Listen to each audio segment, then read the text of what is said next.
नमस्कार, चंडीगढ़ से आपका स्वागत है। मैं हूं भानुप्रिया। आइए सबसे पहले नजर डालते हैं कुछ अहम खबरों पर। प्रधानमंत्री नरेंद्र मोदी ने G20 का लोगो और वेबसाइट की लॉन्च। 1 दिसंबर को G20 समिट की मेजबानी करेगा भारत।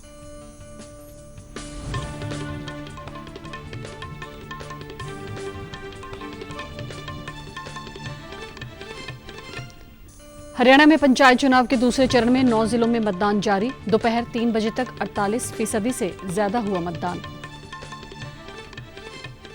और गुरु पर्व पर पंजाब के मुख्यमंत्री भगवंत मान ने किया ऐलान, प्रदेश में पूरी तरह लागू किया जाएगा आनंद मैरिज एक्ट। अब समाचार विस्तार से। प्रधानमंत्री नरेंद्र मोदी ने कल भारत की अध्यक्षता में G20 समूह का प्रतीक चिन्ह, विषय और वेबसाइट का अनावरण किया।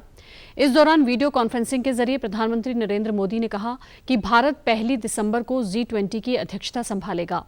G20 समूह की अध्यक्षता भारत के लिए अंतर्राष्ट्रीय महत्व के मुद्दों पर दबाव बनाने के वैश्विक एजेंडे में योगदान करने का अनूठा अवसर है।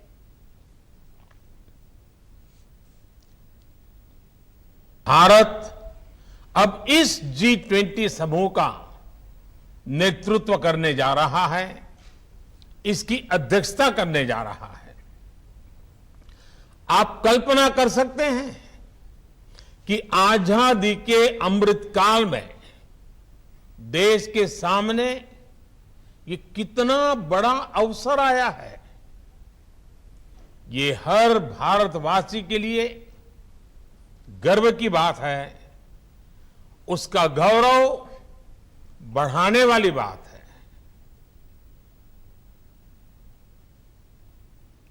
प्रधानमंत्री ने बताया कि इस लोगो में राष्ट्रीय ध्वज तिरंगे के जीवंत रंगों केसरिया, सफेद, हरे और नीले रंग से प्रेरित हैं। उन्होंने कहा कि G20 का प्रतीक चिन्ह आशा का प्रतीक है। G20 विश्व को आपसी तालमेल के साथ एकजुट करेगा। उन्होंने कहा कि स्वतंत्रता के बाद भारत विश्व को एकजुट करने के लिए महत्वपूर्ण भूमिका निभा रहा है। राष्ट्रपति द्रौपदी मुर्मू ने आज राष्ट्रपति भवन में न्यायमूर्ति DY चंद्रचूड़ को 50वें मुख्य न्यायाधीश के रूप में शपथ दिलाई। न्यायमूर्ति चंद्रचूड़ ने न्यायमूर्ति UU ललित का स्थान लिया है, जो कल सेवानिवृत्त हो गए। शपथ ग्रहण समारोह के बाद न्यायमूर्ति चंद्रचूड़ ने कहा कि आम नागरिकों की सेवा करना उनकी प्राथमिकता है। उन्होंने ये भी कहा कि वे रजिस्ट्री और न्यायिक प्रक्रियाओं में सुधार के लिए काम करेंगे। 1959 में जन्मे न्यायमूर्ति चंद्रचूड़ 13 मई 2016 को सर्वोच्च न्यायालय के न्यायाधीश नियुक्त किए गए थे। इससे पहले उन्होंने इलाहाबाद उच्च न्यायालय के मुख्य न्यायाधीश के रूप में कार्य किया था। उन्होंने दिल्ली विश्वविद्यालय के कैंपस लॉ सेंटर से LLB की पढ़ाई पूरी की थी और अमेरिका के हार्वर्ड लॉ स्कूल से LLM की डिग्री तथा न्यायिक विज्ञान में डॉक्टरेट की उपाधि प्राप्त की। शपथ ग्रहण समारोह के दौरान उपराष्ट्रपति जगदीप धनखड़, लोकसभा अध्यक्ष ओम बिरला, अमित शाह, राजनाथ सिंह और किरण रिजिजू सहित कई केंद्रीय मंत्री तथा अन्य गणमान्य व्यक्ति राष्ट्रपति भवन में मौजूद थे। हरियाणा में पंचायत चुनाव के दूसरे चरण में करनाल, अंबाला, सिरसा समेत 9 जिलों के लिए मतदान चल रहे हैं। जिला परिषद और ब्लॉक समिति सदस्यों के चुनाव के लिए मतदान प्रक्रिया सुबह 7 बजे से शुरू हुई। सुबह कोहरे के चलते कम मतदाता बूथों पर पहुंचे।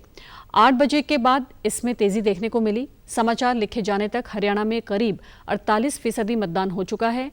इन 9 जिलों में 1357 जिला परिषद और पंचायत समिति के पदों पर 5,953 उम्मीदवार मैदान में हैं, जिसके 25,89,270 लोग मतदान करेंगे। आज मतदान के दौरान अंबाला और करनाल में EVM में आई तकनीकी खराबी के कारण कुछ देर मतदान रोकना पड़ा। इसके बाद फिर से मतदान शुरू करवाया गया। उधर महाराष्ट्र के पुणे में मतदाता जागरूकता दिवस पर साइकिल रैली निकाली गई। इसमें मुख्य निर्वाचन आयुक्त राजीव कुमार ने सभी पात्र नागरिकों से अपील की कि वे आज से शुरू हो रही राष्ट्रव्यापी मतदाता सूचियों के विशेष पुनर्निरीक्षण और नवीनीकरण कार्य में हिस्सा लें। गुरु नानक देव जी के प्रकाश पर्व पर पंजाब के मुख्यमंत्री भगवंत मान ने तख्त श्री केसगढ़ साहिब में माथा टेका और ऐलान किया कि आनंद मैरिज एक्ट को पूरी तरह पंजाब में लागू किया जाए। उन्होंने कहा कि इस एक्ट को 2016 में अधिसूचित किया गया था। हरियाणा, दिल्ली समेत देश के 22 राज्य इस एक्ट को लागू कर चुके हैं, लेकिन पंजाब इसमें पिछड़ गया। अब पंजाब सरकार लोगों को इस एक्ट के बारे में जागरूक भी करेगी। पंजाब में ये एक्ट लागू होने के बाद सिख समुदाय के लोग इसके अधीन पंजीकरण करवाएंगे। पंजीकरण के बाद सिख मैरिज एक्ट का सर्टिफिकेट मिलेगा। प्रकाश पर्व पर संगत को बधाई देते हुए मुख्यमंत्री ने कहा कि गुरु नानक देव की कीरत करो, नाम जपो और वर्ण छको की शाश्वत शिक्षाएं आज भी प्रासंगिक हैं। गुरुजी की दूरदर्शी सोच का पता इन बातों से लगता है कि उन्होंने उस समय लोगों को वातावरण को संभाल के बारे में उपदेश दिया था जब वायु प्रदूषण कहीं भी नहीं था। उपराष्ट्रपति जगदीप धनखड़ ने मंगलवार को रोहतक जिले में अस्थल बोहर में स्थित बाबा मस्तनाथ विश्वविद्यालय के तीसरे दीक्षांत समारोह में बतौर मुख्य अतिथि शिरकत की। उनके साथ भारत की second lady doctor Sudesh Dhankhar भी विद्यार्थियों को अपना आशीर्वाद देने पहुंची। इस अवसर पर मुख्यमंत्री मनोहर लाल भी उपस्थित रहे। दीक्षांत समारोह में 2145 विद्यार्थियों को उपराष्ट्रपति ने डिग्रियां और मेडल प्रदान किए। उपराष्ट्रपति ने डिग्री प्राप्त करने वाले विद्यार्थियों को बधाई देते हुए कहा कि शिक्षा में ट्रांसफॉर्मेशन की शक्ति होती है। दीक्षांत समारोह विद्यार्थियों के जीवन में बहुत अहम पल होता है। आज के बाद यहां से निकलकर विद्यार्थियों को राष्ट्र व समाज को सर्वोपरि रखते हुए सेवा भाव से समाज के लिए कार्य करना चाहिए। This is a very special occasion for you, for your parents, for your teachers, and for the society at large. It is reward of your hard working, result of what you had aspired. It's a turning point in your life because now you will be taking big leap in the larger world. From here you carry message of your university to contribute to the nation and the society at large. उपराष्ट्रपति ने कहा कि हरियाणा में आकर उन्हें बेहद गौरवान्वित महसूस हो रहा है क्योंकि हरियाणा के किसान और जवान राष्ट्र की सुरक्षा के लिए आगे रहे हैं। उन्होंने युवाओं से अपील की कि वे आज शपथ लें कि संविधान में लिखित मौलिक कर्तव्यों पर भी उतना ही बल देंगे जितना मौलिक अधिकारों को दिया जाता है। इस अवसर पर उपराष्ट्रपति का स्वागत करते हुए मुख्यमंत्री मनोहर लाल ने कहा कि आप केवल राजनेता नहीं बल्कि अर्थशास्त्री भी हैं और युवाओं के लिए प्रेरणा स्रोत हैं। मुख्यमंत्री ने डिग्री प्राप्त विद्यार्थियों व उनके अभिभावकों को बधाई देते हुए कहा कि आज के बाद अपने जीवन में विद्यार्थी एक नई सीढ़ी चढ़ने जा रहे हैं। यानी बीमारी जो है ना आए, इस निरोधक विद्या को हम आगे बढ़ाएं। हम एक और प्रयत्न कर रहे हैं, एक हमने समिति बनाई है कि इन दोनों पद्धतियों का समन्वय कैसे बैठे और समन्वय बैठा करके दोनों की शिक्षा एक साथ एक डॉक्टर आकर के ले, चाहे उसके लिए हमको नई डिग्री की व्यवस्था करनी पड़ेगी, लेकिन एक साथ जिसमें एलोपैथी भी हो, जिसमें आयुर्वेद भी हो, जिसमें यूनानी भी हो, जिसमें होम्योपैथी भी हो, सिद्धा भी हो। मुख्यमंत्री ने कहा कि वर्ष 2014 में हरियाणा में एमबीबीएस की केवल 750 सीटें थीं, जो आज बढ़कर 1700 हो गई हैं। हम हर जिले में मेडिकल कॉलेज खोल रहे हैं और हर जिले में इसके खुलने से एमबीबीएस की सीटें 3050 हो जाएंगी। चंडीगढ़ के सेक्टर 23 के टेबल टेनिस हॉल में Indian audit and accounts department की ओर से north zone table tennis tournament का शुभारंभ किया गया। 11 नवंबर तक चलने वाले इस 3 दिवसीय टूर्नामेंट में इस जोन की 60 टीमें हिस्सा ले रही हैं। इनमें पंजाब, हरियाणा, उत्तर प्रदेश, दिल्ली, जम्मू और कश्मीर के अलावा हिमाचल प्रदेश की टीमें शामिल हैं।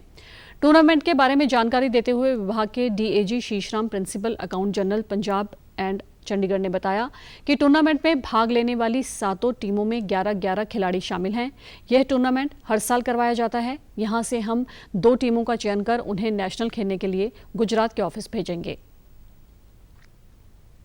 इस गेम का मोटिव ये है कि जैसा कि खेलो इंडिया खेलो देश में बहुत फेमस है और खिलाड़ियों को प्रमोट करता है, तो वैसे ही हमारा डिपार्टमेंट भी अपने खिलाड़ियों को अधिक से अधिक प्रमोशन देने के लिए, अधिक प्रमोट करने के लिए हर साल ये टूर्नामेंट करवाते हैं ताकि जो टैलेंटेड खिलाड़ी हैं वो नेशनल इंटरनेशनल लेवल पे खेल सकें।